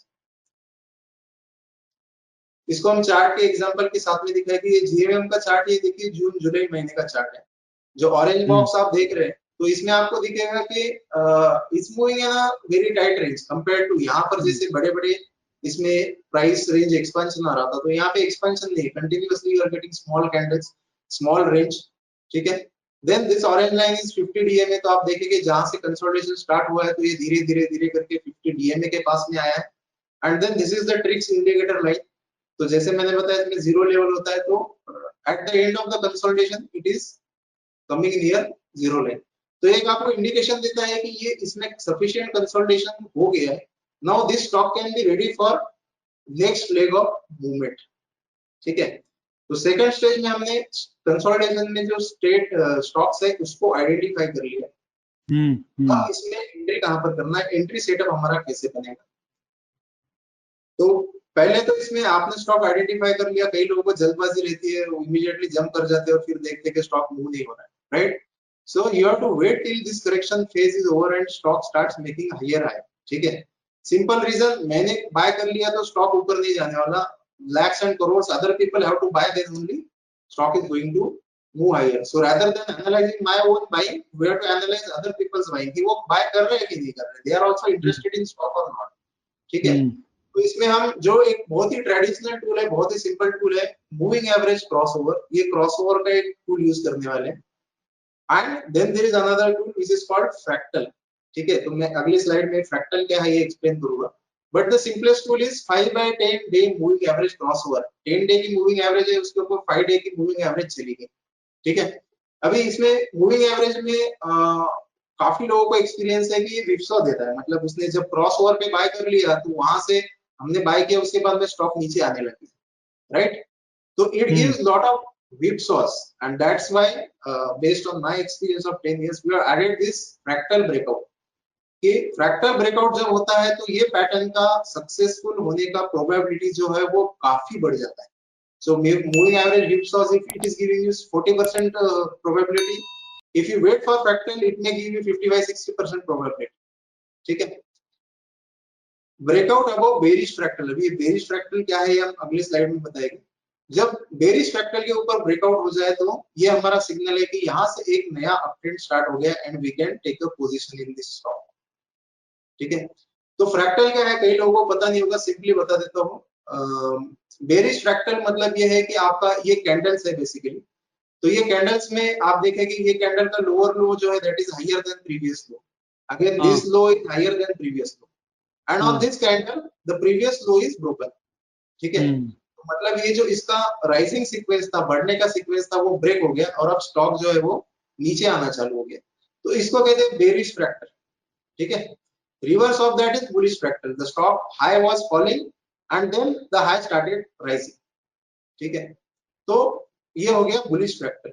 अभी जब हमको बाइंग सेटअप देख रहे हैं तो दो चीजें देखना है. एक देखना है 5-day moving average crossover, second देखना है हमको bearish fractal.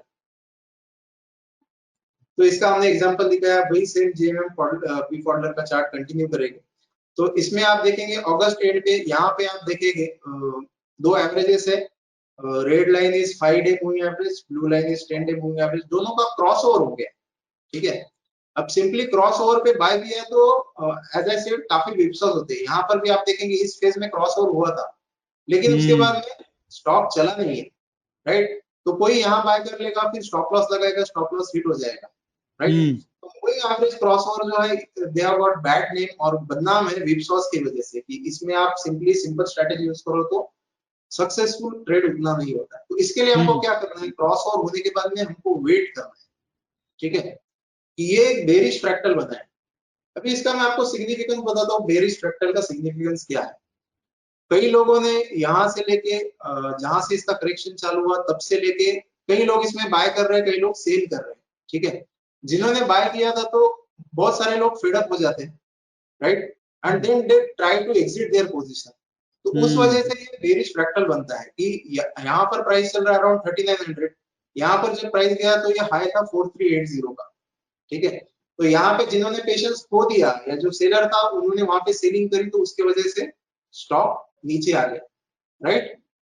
Now what happens जब इसका ब्रेकआउट, जब ये फ्रैक्टल का जो हाई है that is going to be our trend defining point. इसके ऊपर नेक्स्ट टाइम प्राइस निकलता है तो हम बोलेंगे कि इसमें ब्रेकआउट हो गया. This is very important principle कि आप अगर इसके लिए वेट करेंगे तो आपका जो ट्रेड का सक्सेस का चांस है वो काफी ज्यादा बढ़ जाएगा. तो ये फ्रैक्टल कंप्लीट होने के बाद में हम वेट करेंगे कि ये प्राइस वापस 4380 का प्राइस वापस आएगा, उसके बाद में हम बाय करेंगे. यहाँ पे आप इस पैटर्न का साइकोलॉजी समझिए कि डिमांड एंड सप्लाई जो है वो कैसे चेंज हो रहा है. ठीक है. यहाँ से जो लोग सेलिंग कर रहे थे तो वो लोग जो नया लो है वो नहीं बना पाए रिसेंट टाइम में. Right. That means selling is getting weaker. ठीक है. सेकंड थिंग 4380 पे कोई बड़े लोग थे जिनके सेलिंग की वजह से वहां से स्टॉक नीचे आया है. There were some big sellers who wanted to exit and because of that the stock came down. these sellers were stronger than buyers in this zone. ठीक है. नाउ जब ये प्राइस 4380 के ऊपर चला गया, what does that mean? That means there are much more stronger buyers now who want to buy at a higher level. ठीक है. तो यहाँ पे जो पहले सेलर वीक हो गए थे तो ऑटोमेटिकली आपका सप्लाई कम हो गया और ये ब्रेकआउट हो गया तो डिमांड ऑटोमेटिकली बढ़ गया. अब इसके बाद ब्रेकआउट के बाद में क्या होगा आप देखिए 4380 से जो प्राइस है सीधा एक ही दिन में 5000 के आसपास चला गया. What has happened in this period? ये जो 4-6 हफ्ते से जिन्होंने भी ये पीरियड में बाय किया था, ठीक है, तो उनको एक एंजाइटी था कि ये स्टॉक ऊपर जाएगा कि नहीं जाएगा, मैं प्रॉफिट बनाऊंगा कि नहीं बनाऊंगा. ओके.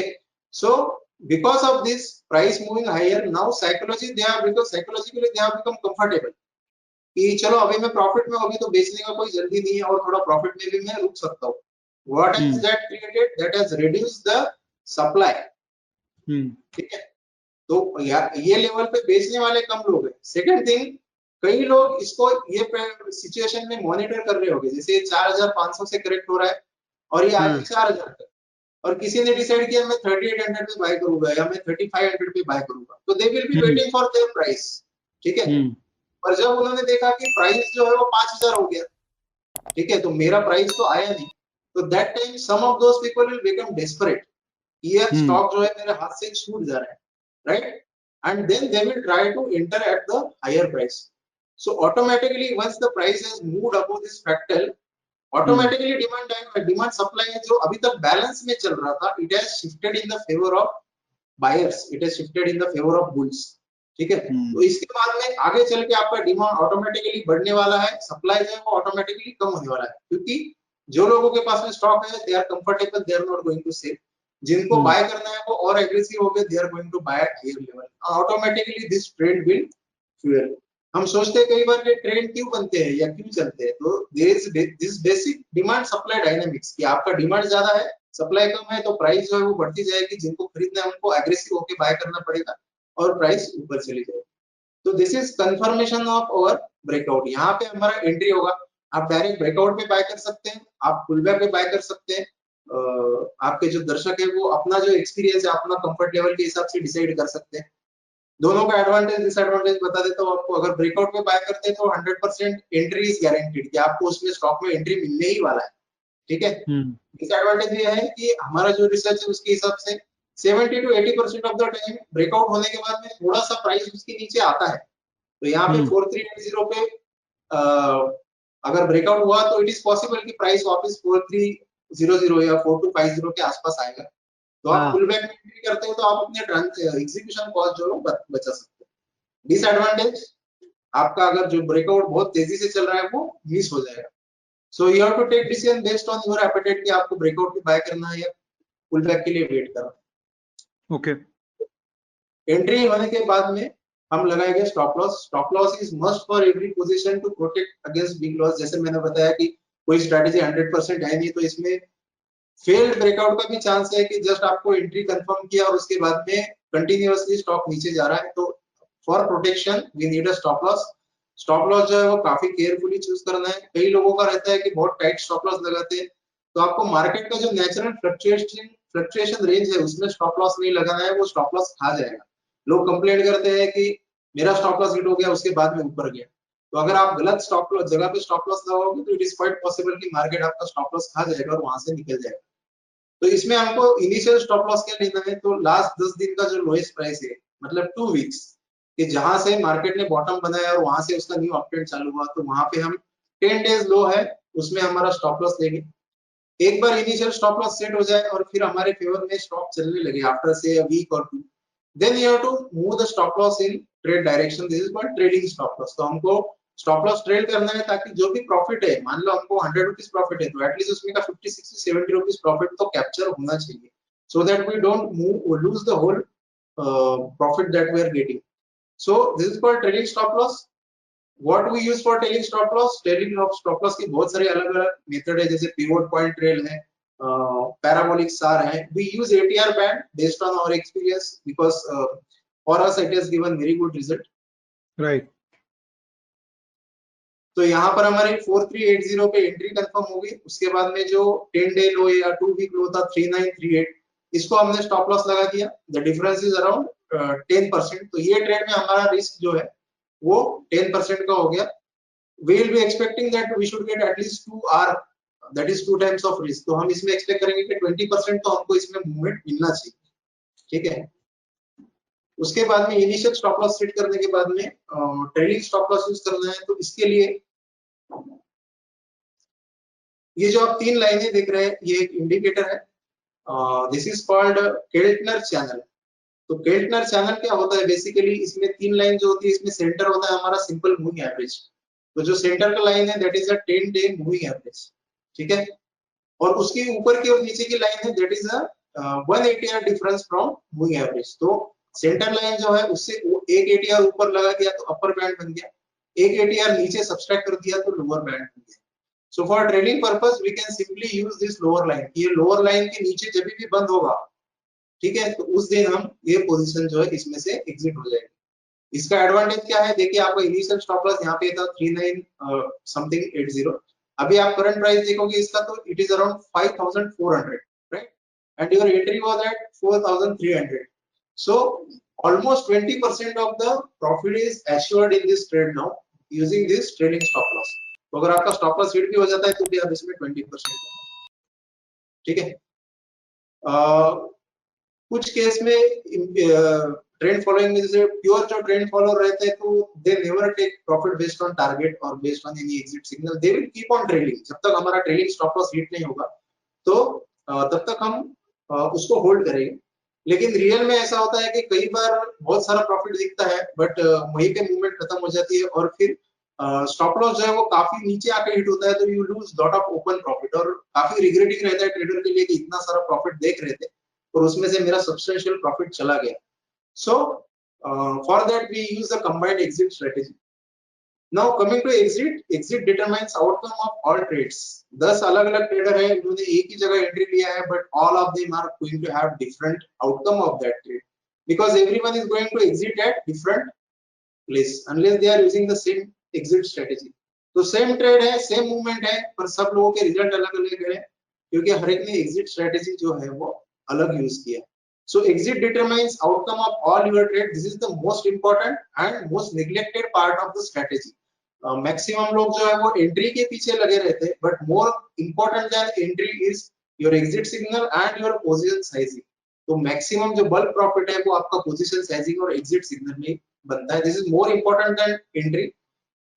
अनफॉर्चुनेटली एग्जिट स्ट्रेटेजी कोई भी परफेक्ट नहीं है जो आपको मैक्सिमम प्रॉफिट दे या जो आपको टॉप पे एग्जिट करा दे। There is no perfect exit strategy. So what we do is basically combine different exit strategy for our full position. तो इसमें क्या करते हैं कि पार्शियल प्रॉफिट जो है वो हम बुक कर लेंगे at certain signal and then remaining जो पोजीशन है उसको हम ट्रेड करते रहेंगे। So how to use partial profit booking, तो इसके लिए हम सिंपल अगेन यूज इंडिकेटर करेंगे, रिलेटिव स्ट्रेंथ इंडिकेटर। आरएसआई का कैरेक्टरिस्टिक है कि जब भी वो 70 के ऊपर जाता है तो ओवरबॉट हो जाता है। ओवरबॉट होने के बाद में कई बार वहीं पे ट्रेंड खत्म भी हो जाता है, कई बार वहां से ट्रेंड कंटिन्यूअसली आगे बढ़ते रहता है। तो RSI becoming overbought is not necessary that the trend is going to end और the trend has come to end, but it only indicates कि काफी स्ट्रेंथ आ गया है इसमें, यहाँ से करेक्शन भी पॉसिबल है, ठीक है। तो इसमें हम सिंपल क्या टूल यूज करेंगे, जब भी आरएसआई ये जो हमने बैंड लगाया दिस इज ऑफ 75 आरएसआई, तो पिंक जो एरिया है उसके ऊपर जो आरएसआई लेवल है that is above 75। So RSI 75 के ऊपर जाएगा, हम इमीडिएटली एग्जिट नहीं करेंगे। What will do is that we will wait for little bit of price weakness, ठीक है। तो यहाँ पे हमारी ग्रीन कैंडल्स आ रही थी, जब भी आरएसआई 75 के ऊपर गया और एक रेड कैंडल आ गई तो यहाँ पे हम ये सोचेंगे कि जो बड़े लोग हैं, bigger participants, they are booking profit, so we will also join them and we will also take little bit profit of the table। तो यहाँ पे हमने एक पार्शियल प्रॉफिट बुक कर लिया। Then coming to the full exit signal, इसमें जो trend following है उसमें हम बोलते हैं कि आप जो आपकी रिमेनिंग पोजीशन है उसको ट्रेल करते रहे। You never know when you are going to hit jackpot और when you are going to hit trade of your life, ठीक है। तो ये आरती ड्रग का चार्ट है, काफी हॉट और काफी न्यूज में है स्टॉक। 700 से लेके 3100 तक मूवमेंट हो गया। अगर आप सिंपली ये चैनल लेके इसको ट्रेल करते रह गए तो आप 700-700 रुपए के स्टॉक पे लगभग 2700-2500 रुपए का प्रॉफिट इसमें कैप्चर कर सकते हैं। So don't close your full position, always keep some position trailing which may sometimes hit jackpot, sometimes it may erode your profit also, but as I said there is no perfect exit strategy, तो आपको आपके chances तो लेना ही है, ठीक है। तो ये हमने यहाँ पे कंप्लीट जो है वो एग्जिट स्ट्रेटेजी जो है वो आपको बता दी है। This is one of our strategies, we design many strategies but because cash market अभी हॉट चल रहे हैं तो I thought that viewers might benefit from a simple strategy. अब आप देखेंगे इसमें बहुत कुछ कॉम्प्लेक्स है नहीं, this is a very simple strategy. Only thing is that काफी केयरफुल आपको एक एक स्टेप जो है वो देखना है, काफी केयरफुली डिसीजन लेना है, बट इसमें कॉम्प्लेक्स कुछ भी नहीं है। We are using simple tools, we are using simple indicators and based on that we are making our decision for complete strategy। So Zafar भाई एक चीज समझ में आ गई कि जैसे एक होता ना कि जौहरी एक एक पत्थर को, मतलब वो हीरा को, सोना को, पर्ल को, सबको मिला के वो एक सुंदर सा माला बनाता है ना, जो कि एक फाइनल माला होती है जो उसको लगता है कि हाँ ये बहुत सुंदर बना है। तो ये राइट, राइट, टेक्निकल एनालिसिस इतना वाइड सब्जेक्ट है कि इसमें राइट। हर इंडिकेटर अपने आप में एक पत्थर है, वो नमूना है, और नगीना है, सॉरी, और उसको लेके आदमी अगर चाहे तो अपना खुद का अच्छा माला बना सकता है, और आपने बहुत ही अच्छे से इसको माला को परोखा है। जफर, आगे बढ़ते हैं क्या? ठीक है, तो एक आपको स्ट्रेटेजी के बारे में कई बार ऐसा होता है कि कोई एक अच्छी स्ट्रेटेजी मिल जाए तो लोग काफी एक्साइट होते हैं, तो थोड़ा सा एक रियलिटी में लाना भी जरूरी होता है। तो एक छोटा सा हाँ, डिस्क्लेमर कि this is no holy grail strategy. जरूरी नहीं है कि इस स्ट्रेटेजी में जो भी ट्रेड आए वो सक्सेसफुली हो या वो बहुत बड़ा आपको रिटर्न देके जाए। Every strategy has losing trades, तो आपको मेंटली प्रिपेयर रहना है कि जब आप स्ट्रेटेजी इंप्लीमेंट कर रहे हैं तो उसमें लूजिंग ट्रेड्स भी आने वाले हैं। Win rate of this strategy is around 55 to 60% based on our back test, जो कि काफी अच्छा है ट्रेंड फॉलोइंग में। जनरली ट्रेंड फॉलोइंग का विन रेट रहता है around 30 to 40%, but with this, और इसमें जो फ्रैक्टल का प्रिंसिपल बताया, that is very important, that gives edge to this strategy and increases the win rate of this strategy. Reward to risk around 2:1 और it is more, I have written it little bit lesser, but अभी का जैसे market चल रहा है तो इसमें revert risk इसमें बहुत बड़ा पोटेंशियल है। जैसे ही आपने स्ट्रेटेजी देखा तो कल से इसको इंप्लीमेंट करना चालू कर दे, और जो रिजल्ट ना आए तो किसी को ब्लेम करे, that is not the right way to learn in market. Strategy को समझिए, उसका एक एक कंपोनेंट जो है उसको समझिए, उसको कैसा यूज करना है, ऑब्जर्वेशन कीजिए, जो भी ट्रेड आइडेंटिफाई हो रहे हैं उसको देखिए, अपना खुद का अगर आपकी बैक टेस्टिंग कैपेबिलिटी तो बैक टेस्ट कीजिए, और खुद इसके रिजल्ट वैलिडेट जो है वो करके देखिए। इसमें हमने जो जनरल रूल्स ऑफ स्ट्रेटेजी है वो बताया है। as we are proprietary traders, and apart from my own trading, last year I have started advisory also, to give scale to the capital or grow the business, because 10-15 साल से मैं अपना 10 साल से मैं अपना खुद का ट्रेडिंग करके खुश था, but my CA said that जो भी आपका नॉलेज है, एक्सपीरियंस है, आप इसको स्केल अप करके और भी ज्यादा बड़ा कुछ कर सकते हैं। So then we decided that we'll enter the advisory business. Down the line we have plans to go for PMS as well as AIF. That is the future plan, but because this is a proprietary strategy, तो इसमें आपको मोटा मोटी हमने 95% चीजें बता दी है। 5% कुछ रूल्स है जो इसका स्ट्रेटेजी का एक्सपेक्टेंसी जो है वो और भी एनहांस करना है, but that is our own proprietary knowledge. तो कुछ चीजें हम अपने पास भी रखे हैं, 100% आपको नहीं बताए, ठीक है। Then coming back to becoming a trader, general rules, आपको ट्रेडिंग स्टार्ट करने से पहले अपना रिस्क एपेटाइट समझना है, और आपका पोजीशन साइज, आप एक ट्रेड में कितना पोजीशन लेंगे और उसमें कितना कैपिटल मैक्सिमम रिस्क करेंगे, आपको पहले से ही डिसाइड करना है। ये एक स्टेप आपने कर ली तो आपका करियर जो है वो गारंटीड है। अगर आप इसको डिसाइड कर ले और आप इसको 100% डिसिप्लिन से फॉलो करें कि मुझे मैक्सिमम रिस्क जो है वो रीजनेबल रखना है, पोजीशन साइज उसके हिसाब से ही लेना है, और रिस्क कंट्रोल 100% फॉलो करना है, बाकी आप प्रॉफिट का छोड़ दीजिए। But if somebody is planning to be a trader, अगर उसने ये स्टेप कर लिया तो उसका लॉन्ग टर्म करियर जो है वो एश्योर्ड, ठीक है। सही है। सेकंड थिंग, टारगेट बिगर विनर्स देन लूजर। जैसे आप बोल रहे थे कि रिटेल जो है 100 रुपए के लिए 105 पे एग्जिट हो जाता है, तो आपका रिस्क जब आप 10 रुपए का है, 100 रुपए पे आपने एंट्री किया, 90 रुपए का स्टॉप लॉस लिया, और आप 105 में एग्जिट हो जाएंगे, तो पैसा कैसा बनेगा, कैपिटल कैसे पड़ेगा, ठीक है। सही तो है। आपको जो विनर है, जो स्टॉक मार्केट में काफी पुराना एडेज है, let your profits run and cut loss, cut short your losses. तो आपकी जिसमें पैसा मिल रहा है वो ट्रेड को चलते देना है, उसमें प्रॉफिट लेने की जल्दबाजी नहीं करना है, वो एज पर the system. And these big trades are basically are going to give big shoot to big what you can say big growth to your capital. So don't sabotage these trades, let the big trades keep on continuing. जहां पे आपको 3:1 या उससे ज्यादा मिल रहा है तो आप वहां पे डेफिनेटली कंटिन्यू करना है।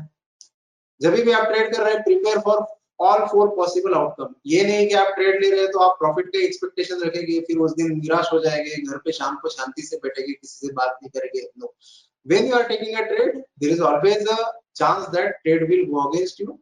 तो prepare for all 4 possible outcomes. One is small loss, या तो छोटा स्टॉप लॉस हिट हो जाएगा। सेकंड, ट्रेल करते करते स्टॉक ब्रेक इवन में चला जाएगा, मतलब जहां लिया था वही बेचना पड़े। थर्ड, स्मॉल गेन हो जाएगा कि 10-20% का इसमें गेन हुआ है। फोर्थ इज लार्ज गेन, 100-150% का भी गेन पॉसिबल। तो उसके लिए आप मेंटली प्रिपेयर्ड रहिए। क्या नहीं करना है, तो large loss is a strict no. 100 रुपए का स्टॉक लिया, इनिशियल स्टॉप लॉस 90 का था, लेकिन हम 50 रुपया हो गया तो भी उसको देखते रहे, right? That is going to erode your capital in a big way and that is a strict no no. So large loss avoid करना है, उसके लिए क्या करना है? स्टॉप लॉस के साथ में आपको कंटिन्यूअस काम करना है। Always keep a stop loss, और मेंटल स्टॉप लॉस नहीं लगाना है। मेंटल स्टॉप लॉस कई बार हम खुद ही चेंज कर देते हैं कि नहीं, और रुकेंगे और रुकेंगे। Better put it in the system. Once you identified कि इसमें यहाँ से एग्जिट होना है, तो सिस्टम में स्टॉप लॉस लगा दीजिए, वहां से एग्जिट कर लीजिए। Take large profit efficiently. जब आपको बहुत बड़े प्रॉफिट हो रहे हैं, जिसको हम विंडफॉल गेन बोलते हैं या जैकपॉट बोलते हैं, तो उसको एफिशिएंटली लीजिए, क्योंकि वही जो ट्रेड है वो आपका जो अकाउंट है उसको काफी ग्रोथ देते हैं।